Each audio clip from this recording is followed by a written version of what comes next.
ጤና ይስጥልኝ ክብራንና ክብራን ተመልካቾቻችን እንደምን ሰነበታችሁ? ይህ ሁሉ ጊዜ በየሳምንቱ የሚቀርብላችሁ የኢትዮ ዩዝ ሚዲያ ፕሮግራማችን ነው። የዛሬው ክብር እንግዳችን ወይዘሮ አይዳ መንግስቱ ናት እና ከሷ ጋር አጠር ያለ ቃለ ምልልስ ስለ ካርቦን ሞኖክሳይድ ጭስ መመረዝ እናረጋለን። አብራችሁ ቆዩ።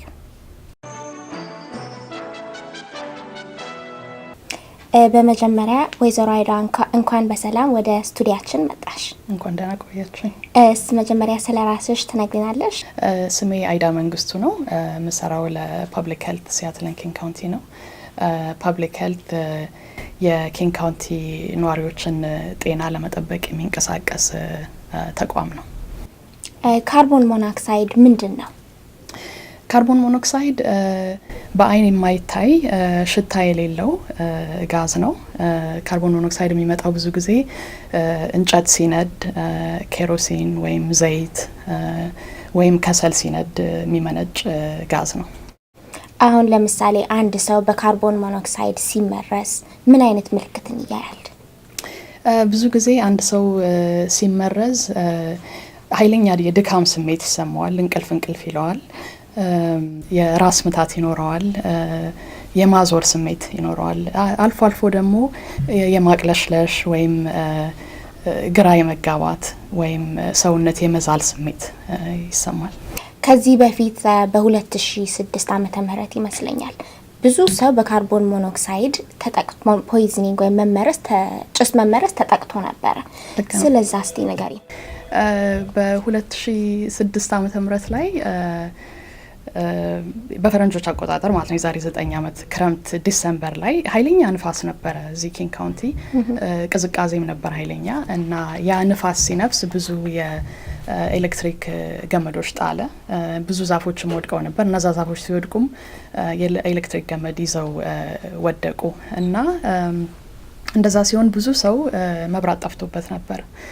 አንዳንድ ሰው ከአንድ ቀን ከሁለት ቀን በኋላ መብራቱ ተመልሶ መጣለት። አንዳንዱ እስከ 1 ሳምንት ድረስ አልነበረውም መብራት። አንዳንዱ ደግሞ ከሲያትል ውጭ ያሉ ሰዎች ደግሞ እስከ 3 ሳምንት መብራት ሄደባቸው ሰዎች ነበሩ እና በዛን ጊዜ ቤት ውስጥ ሙቀት ለመፍጠርም ሆነ ምግብ ለማብሰል አንዳንድ ሰዎች ቤታቸው ውስጥ በከሰል የሚሰራ ማብሰያ ወይም በዘይትም በኬሮሲን የሚሰራ ማብሰያ አስገብተው ነበር። አንዳንዶች ደግሞ ጀነሬተር ቤታቸው ውስጥ አስገብተው ነበር እና እንደዛ ያደረጉት ሰዎች በካርቦን ሞኖክሳይድ መመረዝ እንትን ብለው ታመው ብዙ ሰው ኢመርጀንሲ ሩም ሄዶ ነበረ እና እዚህ ሀገር በየአመቱ በብዙ መቶ የሚቆጠሩ ሰዎች በየአመቱ እንትን ይላሉ፣ የካርቦን ሞኖክሳይድ መመረዝ ይታመማሉ።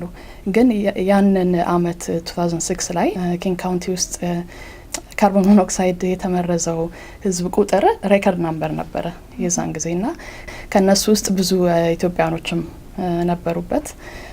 አንዳንድ ሰው እንደውም ህይወቱ አልፏል። 8 ሰዎች ህይወታቸው አልፏል፣ ኢትዮጵያኖች ሳይሆኑ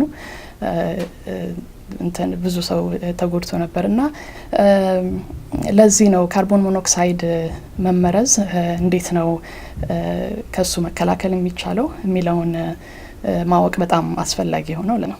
ኦኬ፣ አሁን ለምሳሌ አንድ ሰው በካርቦን ሞኖክሳይድ ጭስ ሲመረዝ የተለያዩ ምልክቶችን እንደ ራሱን ያዞራል፣ ያቅለሸልሻል ብለሽ ነግረሽን እና አስተምረሽን ነበረ እና እንደዛ አይነት ስሜት ሲሰማው ምን ማድረግ ነው ያለበት? ሆስፒታል መሄድ ወይስ ውጭ መውጣት? ምን ማድረግ እንዳለበት እስቲ ንገሪኝ።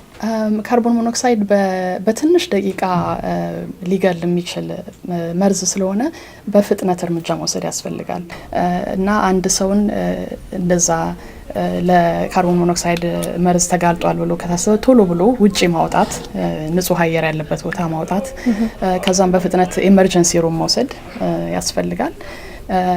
ኢመርጀንሲ ሩም ወስዶ ለዶክተሩ መንገር ያስፈልጋል። የሰው ለካርቦን ሞኖክሳይድ ተጋልጦ ነበር ብሎ ማስረዳት ያስፈልጋል።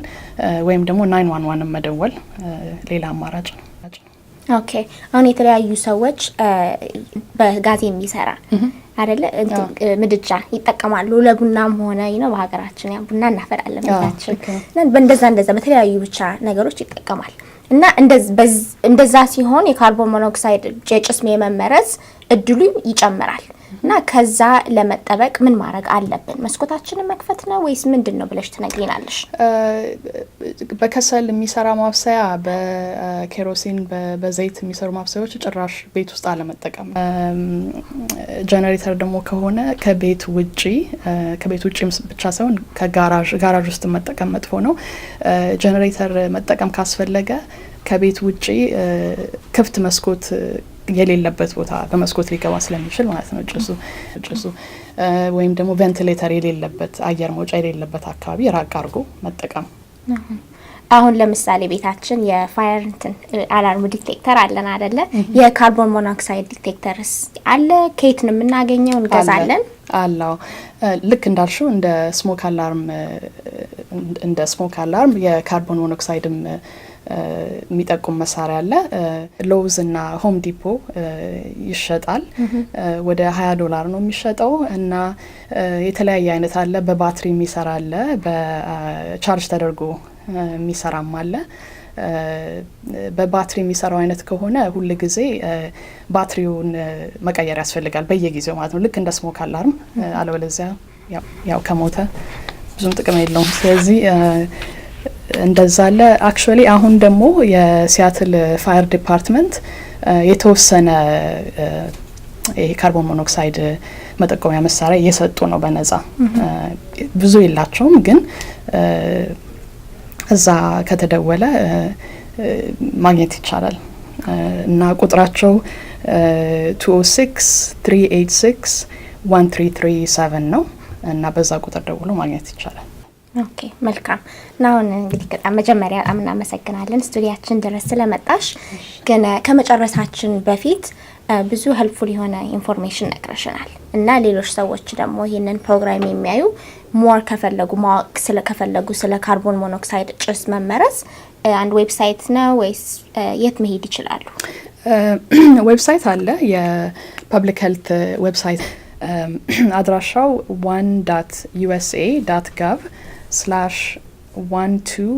1.usa.gov/12MSLU2 ነው። ይሄ የፐብሊክ ሄልት ዌብሳይት ነው። እዛ ላይ የተወሰነ መረጃ በአማርኛ ማግኘት ይቻላል። ሌላው ደግሞ የሲያትል ፋየር ዲፓርትመንት አለ። እነሱም ጋር ደግሞ በስልክ ቁጥር 206-386-1337 ደውሎ እነሱን ደግሞ አማርኛ ተናጋሪ ሰዎች አሏቸውና መረጃ በይበልጥ መስጠት ይችላሉ። በዛው ቁጥርም ነው የካርቦን ሞኖክሳይድ ዲቴክተር ማግኘት የሚቻለው። እሺ ቃለ ምልልሳችንን ከማጠቃለላችን በፊት ስለ ካርቦን ሞኖክሳይድ ጭስ መመረዝም ቢሆን እንደዚሁ ጀነራል ፐብሊክ ሴፍቲ መልእክት ማስተላለፍ ትፈልጊያለሽ? ዋናው ነገር ያው በክረምት መብራት ሊጠፋ በሚችልበት ጊዜ ዋናው ነገር ቤት ውስጥ በከሰል የሚሰሩ ማብሰያዎችን ወይም በዘይትና በኬሮሲን የሚሰሩ ማብሰያዎችን አለመጠቀም ነው። ቤት ውስጥ ጀነሬተርን ከቤት ውጪ መጠቀም እና እንደዛ አድርጎ ራስን መጠበቅ እንግዲህ ዋናው። እንግዲህ ተመልካቾቻችን ይበልጥ መረጃ ከፈለጋችሁ የወይዘሮ አይዳ በሰጠቻችሁ ስልክ ቁጥርና ዌብሳይት መጠቀም ትችላላችሁ። ዛሬ ባቀረብንላችሁ ፕሮግራም እንደተደሰታችሁ እና እንደዚሁም ብዙ መረጃ እንዳገኛችሁ ትልቅ ተስፋ እናደርጋለን። በሚቀጥለው ፕሮግራማችን እስከምንገናኝ መልካም